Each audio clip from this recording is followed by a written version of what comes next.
Well, I just got back recently from the movies, and I have to say, number one, more people need to go to the movies, support your local movie theaters, because with this whole pandemic shit going down, they're hurting. But I gotta say, Sony,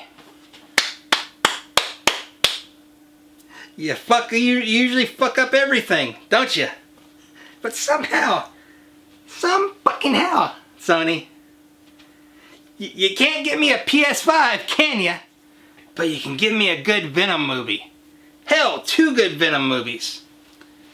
Apparently you're doing 3 Venom movies, so, you know, but I digress. But yeah, so, the movie I just recently saw, I guess you could call this a Raging Rebel review instead of rant, I don't know, I don't fucking care, is on Venom 2, and I gotta say, as much as I love comic books, I normally hate comic book movies because they don't follow the fucking source material. But this one, I gotta hand it to you, Sony. You followed it this time, didn't you? Well, mostly anyway. So, it's been out a while. Probably gonna be some spoilers. So spoiler alert to anyone watching this video. Here's a thought, go see the fucking movie and then watch this video. But, so yeah, so basically Venom 2, long story short, if you saw the end of Venom 1, you got the whole, you know, extra credit scene, or however they fucking term those scenes now, where Eddie Brock goes to talk to Cletus Cassidy, and the fucking wig that they gave Woody Harrelson in that fucking scene was hilarious, by the way. But, yeah, so Venom 2. Basically, good film. How can I phrase this? So, I don't know why the fuck Carnage was there. Cletus Cassidy was in fucking San Quentin, because if you follow the fucking comics, he never went to San Quentin. Hell, he never even went to the state of California, to the best of my knowledge. That was fucking Eddie. When Eddie was Venom, Lethal Protector, early 90s. Great series. Highly recommend reading that shit. You still got the girl from whatever that 90s show was playing Anne Wyan. Never could remember how to say that bitch's name in the comics. So you got Woody doing Cletus again, really great. I gotta say, I love the fucking Venom symbiote.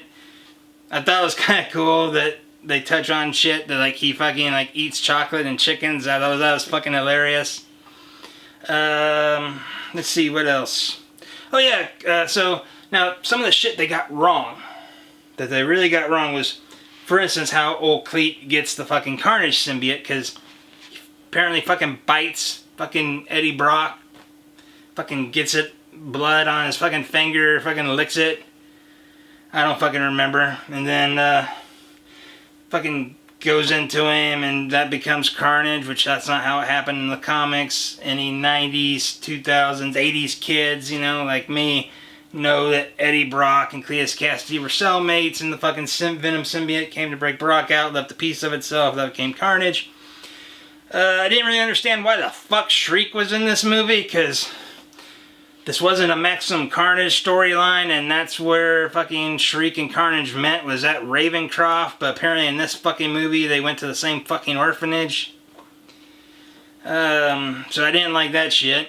What I loved was some of the other Easter eggs, like the fact that they had Ravencroft, the fact that they touched on the orphanage that Carnage went to solo, the fact that they had the church, you know, St. Catherine, I think it's called. It's been a while since I've read these comics. Hell, it's been a few days since I've seen this fucking movie, but, you know. Where, in the comics, you know, Eddie Brock was going to commit suicide, but Spider-Man had went there and lost the symbiote with the bells to get rid of it for the final time. Then it fell on Eddie Brock, turned him into Venom. Well, they used that shit, and they had a big fight between the two of them. I thought I liked that a lot of the effects were practical. Good job on that. Obviously you can't do all practical, sadly, nowadays, because it's 2021 and practical effects are sadly going by the wayside, which you people in Hollywood need to fuck this CGI shit, go back to practical like in the 80s and 90s when I grew up. That was some awesome shit. But yeah, overall, I like the movie. I wish more comic book movies were this way. Then I wouldn't walk out of the theater so fucking pissed off like I usually do. So in closing, all I can say is I am a little confused though, because apparently Sony is doing a Venom trilogy.